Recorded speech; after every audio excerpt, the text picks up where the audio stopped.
Hello, Manadorks! Today I'm going to be playing one of my favorite arena brawl decks. It features Ephara, God of the Polis. It's a blue and white enchantment god with the abilities that it's indestructible. As long as my devotion to white and blue is less than 7, Ephara is not a creature. And at the beginning of each upkeep, if I had another creature enter the battlefield under my control last turn, I draw a card. So before we get into the games, I'm going to do a quick deck tech just to kind of talk about the deck, how I built it, and what its general goal is, and then some of the upgrades that I made to it coming out of Edge of Eternities. So you can skip to the timestamp posted here if you would like to get straight to the gameplay. So the basic goal of Ephara is to blink our creatures repeatedly for a lot of value through her ability and the value of the actual ETB triggers themselves. We ideally want to be trying to get a creature out on the battlefield on each of our turns once we get Ephara onto the board, as well as maybe blinking our creatures or flashing in something to kind of get creatures in during my opponent's turn as well. Because as long as a creature entered my battlefield on a turn, I will draw an additional card the next turn. So basically, I play a creature, I'll be drawing cards in a kind of delayed sense. Some of the best cards that we have to do some of these blinking effects are things like Soul Herder, which at the beginning of my end step, I may exile another target creature I control and return it, and then Soul Herder gets bigger each time that a creature is exiled from my battlefield, or well, from the battlefield actually.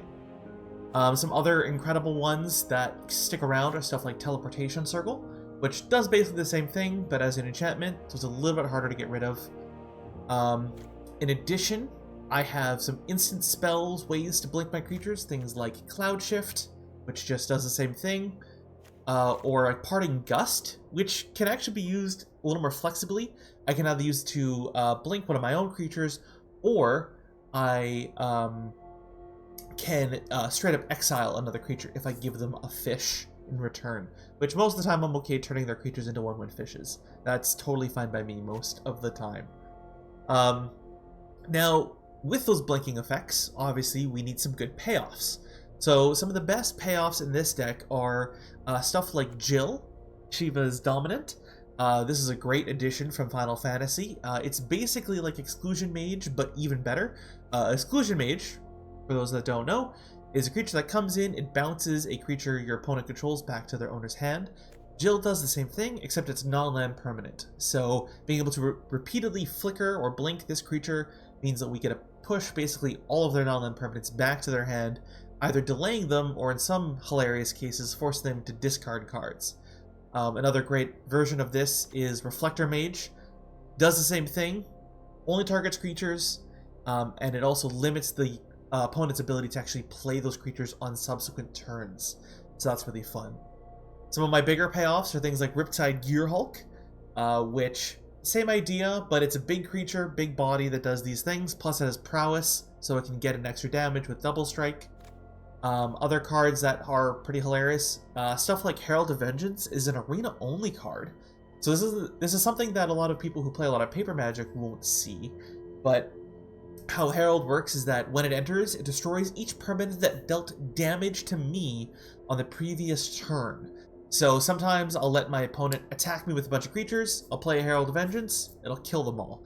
It's a very fun very fun one-sided board wipe that a lot of people don't see coming. With the addition of Edge of Eternities, I am trying out two cards in particular. I'm trying out Starfield Vocalist, which doubles my Enter the Battlefield triggers, which is pretty fun. And the other one I'm trying out is, let me see if I can find her here, Halia, Guided by Light. So whenever she or another creature artifact enters controls, I gain a life, and then if I gain enough life, I will draw a card. This card seems like it could be good.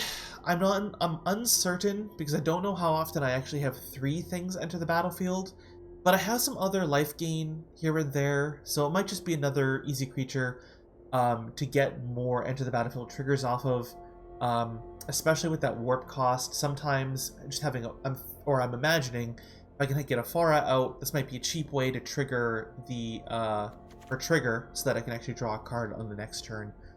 Warp seems like a pretty easy way to do it. So that's just a quick brief overview of the deck. Otherwise, there's a lot of just very good blue-white things in this deck. Stuff like a lot of card draw, some counter spells, some board wipes. I'm basically playing what is mostly a control package, kind of a mid-rangey control package. I'm trying to use my creatures to kind of keep my opponents on the back foot and just give me incremental value until I kind of overwhelm them. Alright, and with that, let's get into the videos. Alright, so we got our first match here against Soul of Windgrace. Haven't played against this one a ton. Let's see. So in my opening hands, some things that I'm looking for is usually 1 or 2 different blink outlets, stuff like these cards, and some good payoffs, some things to target with those blinks. I don't have anything here. This hand couldn't do a whole lot of anything, so I'm going to take the free mulligan. Much better hand. I don't have any direct blinking, but I do have some cards with really good value, and I can scry, so I should be able to get good value pretty quickly. So I'll keep this 7. Let's go see what Soul of Windgrace does. Right. So whenever he enters attacks, he puts a land from the graveyard onto the battlefield tapped, and then they're discarding lands to get effects. Alright. Pretty straightforward. I've seen it before, just not recently. Swords to Plowshares is an excellent removal tool, but I have 2 of my strong draw spells in my hand, as well as Muldrifter.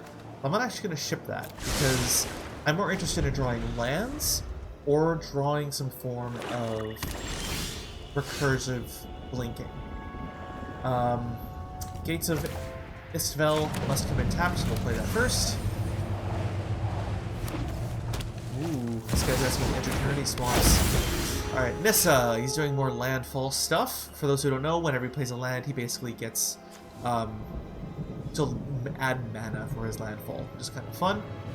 I don't have a great turn 3 play, so I'm actually going to, well, it doesn't really matter. Play Island. I don't want to evoke the Muldrifter.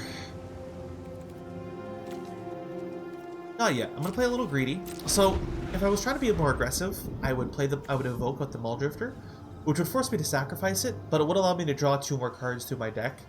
I'm not too worried about how much I draw right now, and he's doing a bit of a build-up. He's not exploding onto the battlefield necessarily. So I feel kind of confident that I don't have to be too aggressive at the start. Well, see, I say that, and yet he's going to get Windgrace down right here. Oh no. Let's see, play instead. Branching Evolution. Okay. More 1/1 counters. So with Farewell, that will certainly allow me to clear the board once I get to that point. But I think I'm going to do first, actually, I'm going to play it a touch more greedy. Yeah, I'm going to play a touch more greedy. I'm going to drop out Ephara,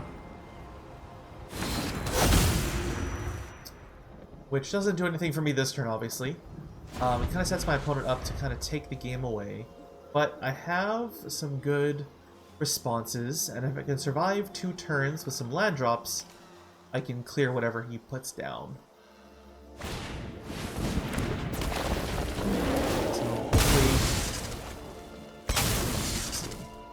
Alright, so he's going to go for a little bit of a bigger swing.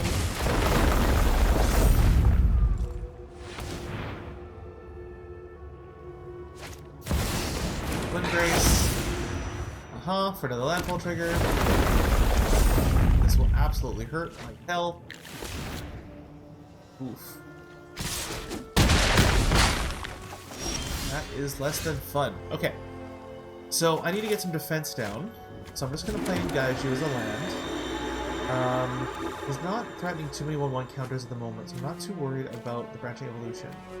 But Sad Robot, as we like to call him, or Solemn Simulacrum, will get me another land, which means that next turn I can Farewell. This plains Ephara. So this trigger is what happened as a result of me playing my Solemn Simulacrum, which is very fun. I'm hoping he just dumps out a bunch of creatures or big things from his hand. As long as he doesn't kill me, which he doesn't have much trample, so I should be able to block whatever his biggest creature is. As long as he can't kill me in one big blast. Okay, this is not great. 6, 7, 8, 9, 11. Still alive. I might just dead here. I may have played that a little too greedily.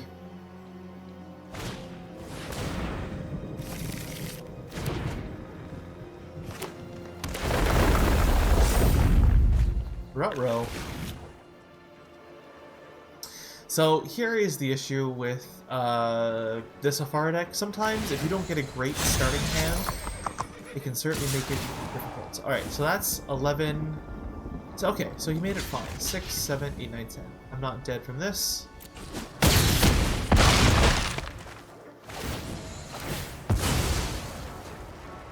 So of course I will draw that card. So this is really the benefit of this Ephara deck in general, is that sucks that he loaded his whole hand that way. But that is fine. He will have to discard down. He has more than 7. He has 8. Probably just discard a land card. Oh no, more Hardened Scales. Alright, so here's the dilemma. I want to farewell. Yeah, I should farewell that. Alright. So this farewell is going to hit everything. I don't like that it hits my own commander. However, I need to get rid of all of his enchantments as well.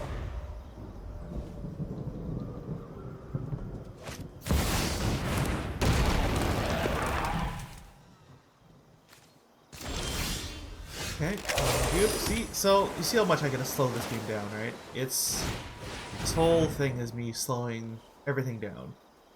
I want to play a wing break. See what he has in his hands. I realize I sequenced that poorly. I probably should have played Ephara first, but that's okay. Oh, damnation. Nature. Did a lot of silly things. I'm gonna do it. Alright. So, again, I'm just trying to get Ephara out. I have Wingbright Thief to be a blocker unless he kills anything. Oh, I forgot that was a creature. Well played. I forgot that this was an enchantment. You know, if it hadn't been an enchantment, then that would have been fine. But, you know. Oh. Well, if he's gonna let me live, probably didn't mean to. But hey. Fine by me. So, here's what I'm actually gonna do. I'm actually going to Rivers of Buchan. The point of this is that when he plays Undergrowth Champion again, I will once again gain the effect from him casting the spell. So I'll gain a little more life. I'll draw another card. For those that feel I'm moving pretty quickly, Dour Port Mage is basically a card that gets me more card draw and helps me kind of protect some of my creatures, because I have the ability to continuously bounce them back to my hand in response to things. Okay, so we're gonna go island. How much time do I have? 1, 2, 3, 4, 5, 6, 7, 8, 9, 10. I have 10 mana. I want to play my Lauren, or Garnet, to destroy his Return to Khazdu. And I also would like to play my Seagate Restoration, which is 7 mana plus 3, that's 10. You're good to go. So I'm gonna play Seagate Restoration. That way I don't have to worry anymore about hand size. I'm gonna play this. Let me blow up his return. And it gives me more blockers. And I have Solitude in my hand. And Solitude has an evoke cost of exiling a white card from my hand. So I can exile another one of these white cards to play Solitude for free to get rid of if he has some form of hasty, no good threat that's going to kill me right off the bat. Double the power of target creature. Cool, cool, cool. Doesn't matter. Yep, that's fine. All of this is totally fine. Still fine. I know he probably thinks this is a threat, but if it doesn't have trample, I can just chump block it. This is very funny.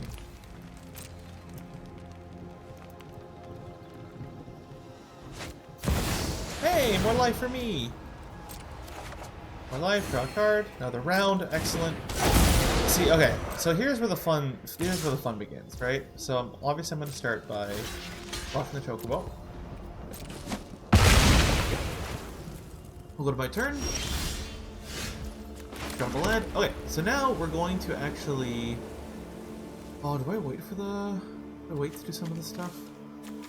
Maybe I do. Maybe I do. Okay. So I can do some silly things with Solitude. I can play out Solitude, then bounce Solitude a bunch of times to get a bunch of different its enter the battlefield trigger. What can I tell me? Circle. Oh, I should.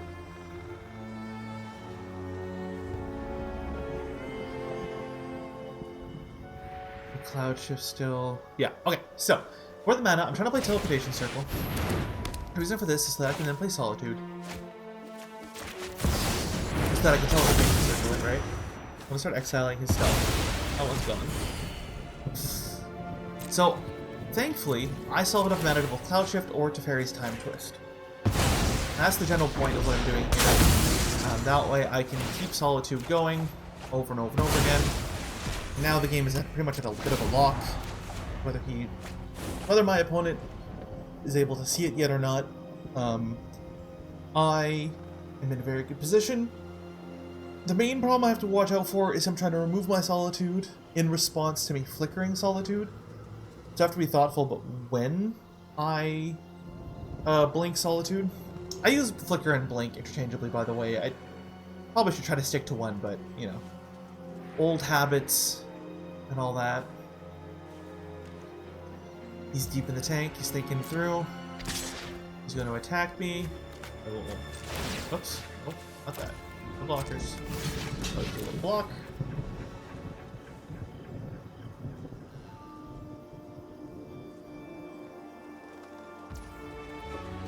If there's more of a pump spell or something weird. Ah! See, so here we go. I'm just going to return Solitude to my hand.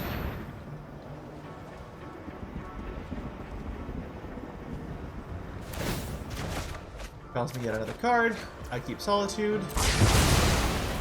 It's fine. My Direport Mage did a ton of work for me there.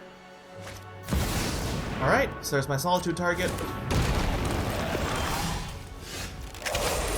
Alright, so I'll hit him with the Solitude. Goodbye. I will also play this Aether Channeler.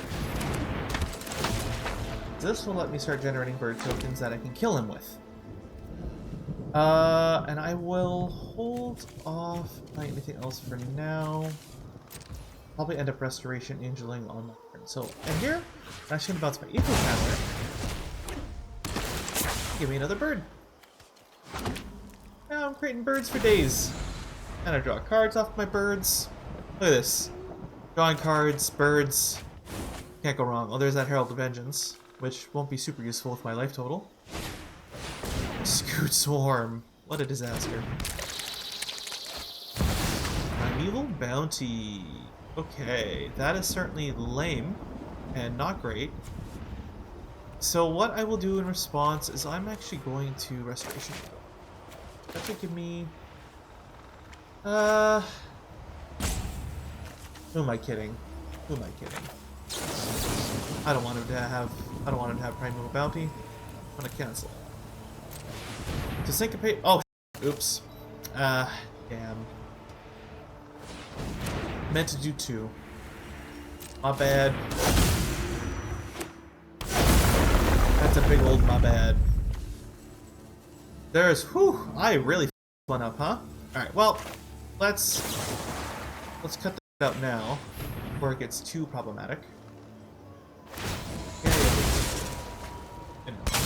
Don't worry, you're gonna do bullshit. I get it.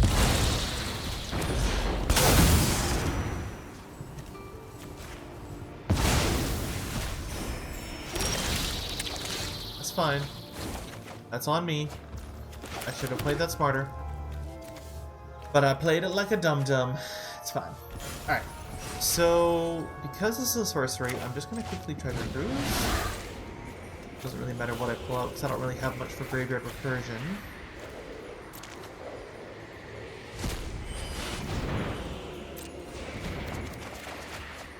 So what I'd like to do, aha, yes. So this is good. So Hyla will give me life gain, will turn Ephara into a creature, which is what I really wanted, because that has the correct amount of devotion, and I will attack with my birds, because I'm looking to come in like a wrecking ball.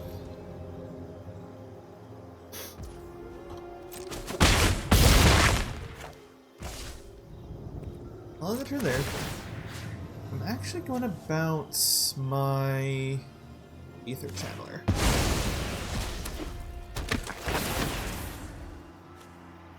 I'll do that. You know, better of it. This is really inefficient. This was not well played by me. But there we go. That's what I was hoping for.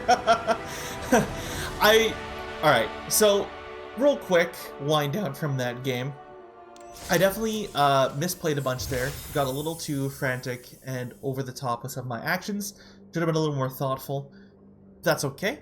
What happened was I was trying to basically slow the game down to a point where my opponent was going to have to think long and hard and realize they were in a very grindy game. My initial plan, when I first started that end step, was to start trying to just get value, get more of my own tokens out, get more life gain, get more, maybe some more card draw. But I realized that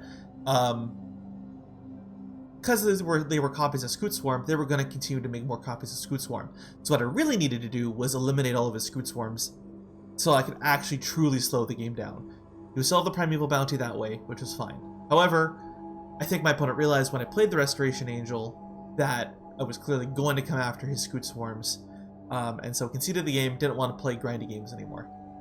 Truth be told, a lot of my Ephara wins happen as a result of my opponent no longer wanting to play against whatever I'm grinding them out with, which, I'll be real, gives me a lot of glee. So, yeah, that was a very great game. Let's get ready and hop into the next one. Okay, so we're hopping into our next game here. Looks like we're playing against Mishra, played by Gix, which is a very, yeah, kind of aggressive, looks like life gain, lose life deck.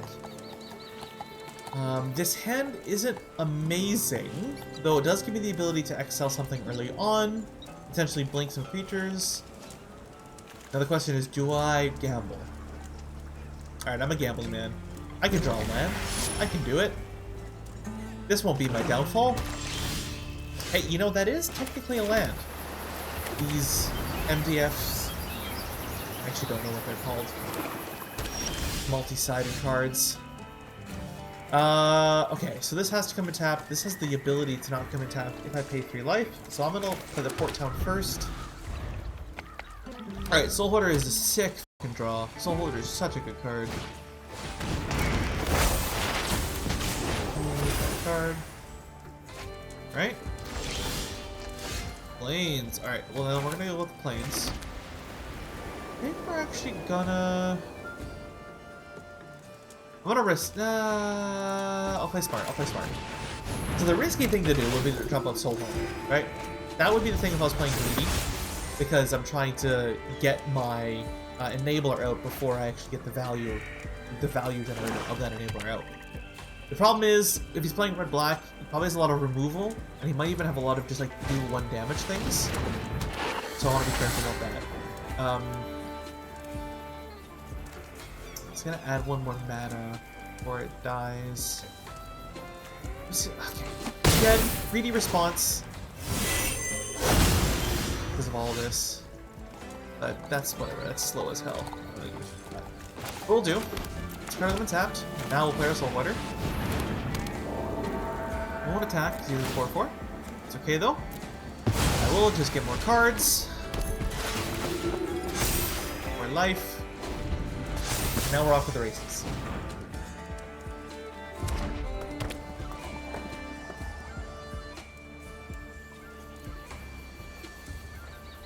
So I'm not entirely sure what my opponent's game plan is. I haven't really seen Mishra as a commander before.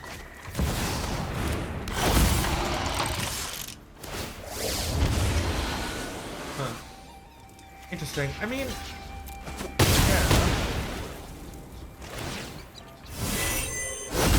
I don't know.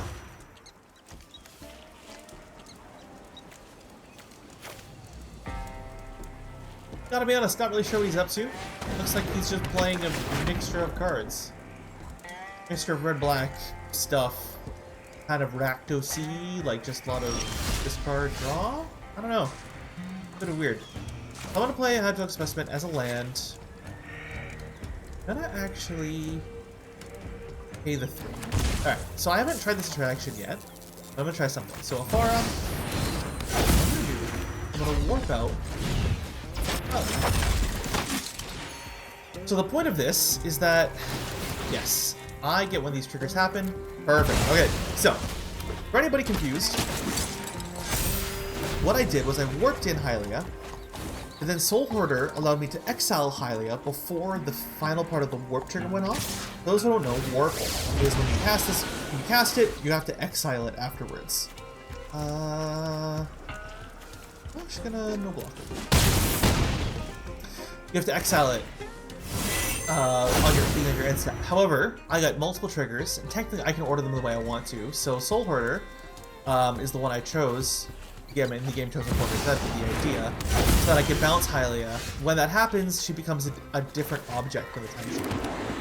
So, this is pretty simple for me. I am going to actually Riptide Gearhulk. Now I can start bouncing back to his hand. I can swing in with my boys. I probably should have swung with Hylia as well. There's kind of no reason not to. No matter. I will be exiling Riptide.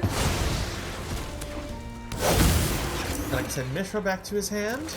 Or, well, to the library, unless he sends it to his command zone. Riptide's hilarious. It sends it to 3rd in their library. So once they're commanders, it's often is, are you going to wait 2 turns to get your commander, or are you going to get your commander back, but it's, you know, more expensive.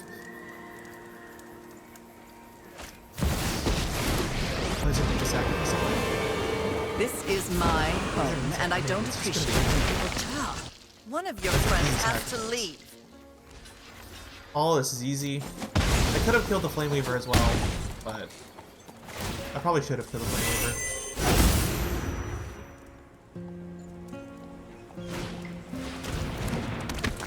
However, my actual plan was simply to, well, how do I want to do this? I want to... What's the ward cost? Pay 3 life.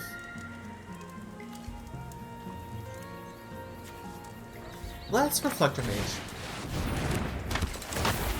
Not quite as an explosive way to go. Yeah, okay. Alright, so that's often how this goes for Ephara. I get the opponent into a position where they're very worried about their future in their game. They want a quick game. I don't mind dragging the game out. And they concede because they realize that I am going to make this a long game. Alright, so that was that game. And yeah, we'll get ready for the next one. Alright, so our final game of the day today will be against Oret, the Beguiler. I think it's Oret. I have no idea how to pronounce it. I'm bad at pronunciation.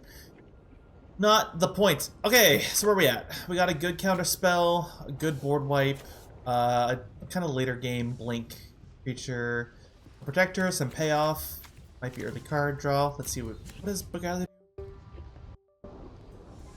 Yeah, so he's gonna be trying to take control of my shit. So I'm gonna want him to be bouncing stuff pretty consistently. Absorb might be good to stop him. I'll take the free mull. Oof. The other hand is probably better than this, but that's fine. This works. Ugh. I don't like this hand at all, but I prefer this versus going down hard. Probably should have just mauled a little more aggressively, but Teleportation Circle and Stalwart Realm Warden are very funny together. It's another arena-only card. It makes the next non-creature spell your opponent goes to cast cost 2 more, which he's playing a lot of non-creatures, theoretically, with his auras. So I should be able to get some very silly value out of that combination. I would have loved another blue source of mana for the ability to actually to play my counter spell. I'm not going to throw the Warden out yet. Maybe I should have. Maybe I should have with teleport. Ah, see? Here we go. Sometimes I need to hold off a second longer and think. I should have played the Realm Warden. He probably wouldn't have done anything about it. I would have done exactly this. Yeah. Okay. Well, another blue source. That's fine. We'll play our Teleportation Circle now. Hopefully he doesn't have something to take control of my enchantment with. Hopefully he only has control, like enchant creature things in his hand.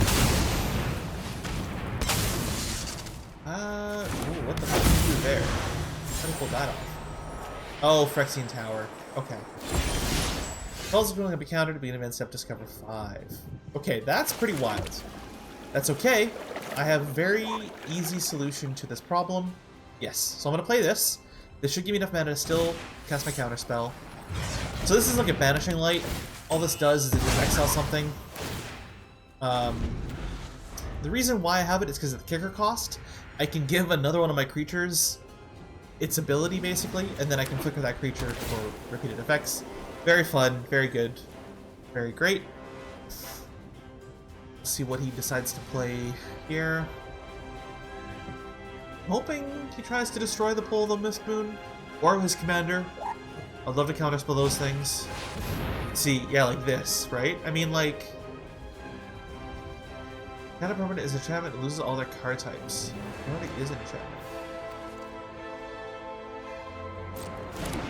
I mean, just... I know when he plays a Rex, he'll get control of it, but like, I'm uncertain as to how that directly helps him. So I'll play my Stalwart Realm Warden, which should make his life a little bit harder for him. And then I can do it again. And so you see, now he's not going to play non-creature spells. Now they're going to be really difficult for him to play. And he'll probably just try to slam his commander out for the value to get that thing back. But let's not do that. Yeah, and there it is. Alright, so this is how a lot of Ephara games go. I just totally stuff my opponent's game plan. They have no real way to pay attention, or well, to respond to it, and they get stuffed. It's a great time for me as the Ephara player. Anyway, thank you everybody for joining me on this journey, exploring my Ephara deck some more. I'm hoping to post more videos of me playing both this deck and other various Brawl decks that I enjoy. Additionally, I haven't really tried much Standard in Arena, not for a while. I used to play a bit of Pioneer and a lot of Brawl. So I'm curious to dip my toe into Standard, especially now that stuff is rotated out. So Standard should be in a very interesting kind of wild place right now. So I'm going to dip my toe into there and play some more Brawl. But anyway, thank you for joining me on this journey, and I'll catch you in the next one.